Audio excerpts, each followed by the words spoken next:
Hello guys and welcome to this video. We're on F1 2021 on the PlayStation 5 and we're going to have a quick look at the wheel settings I use.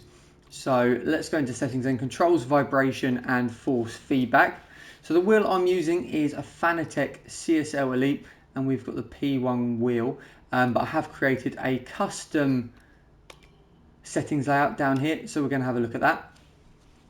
So first of all, we'll have a look at the vibration and force feedback. This is probably the most important thing to get right. So obviously we've got the vibration and force feedback turned to on. We want to make sure we're feeling what's going on with the car. We don't just want to be turning a numb controller. So vibration and force feedback on. The strength set to 80. This feels about right for the wheel I'm using, which is the Fantec CSL Elite.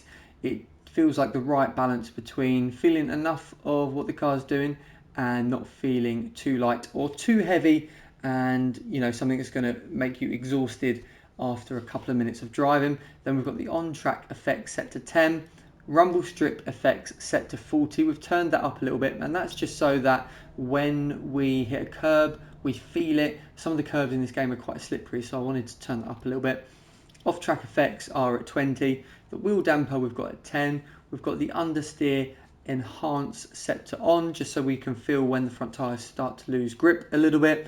And then we've got the maximum wheel rotation set to 360 degrees, which matches up perfectly with the wheel you would see on screen in the cockpit view.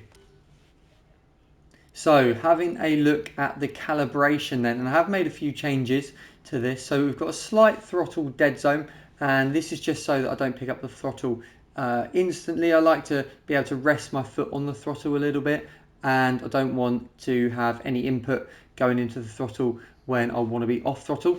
And then I've got the throttle linearity set to 20. So the reason I've done this is because when I feel like I'm at half throttle with my foot, the game is kind of sensing about 70% throttle. So I've turned the linearity up so that when I feel like I'm at 50%, the game is also reading 50%. And that way it just stops me getting any snap oversteer, getting on the throttle a little bit too early coming out of corners.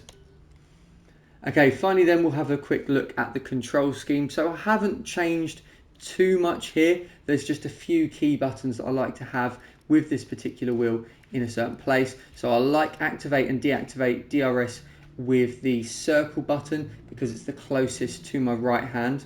And then I also like to have the overtake button on the L3, assigned to L3, because that's the closest to my left thumb. So that makes it really, really quick and easy to activate and deactivate. Well, you don't need to deactivate DRS. It will deactivate when you brake, but also to activate and deactivate the overtake button. MFD we've got set to square, so we can still access that. And generally, with the brake bias and fuel modes, I'll tend to have the MFD open and just use the directional buttons for that. And we've also set the pit limiter to triangle. Don't tend to use flashbacks at all in F1. I just play it kind of as it is, and obviously you can't use flashbacks when you're playing online anyway.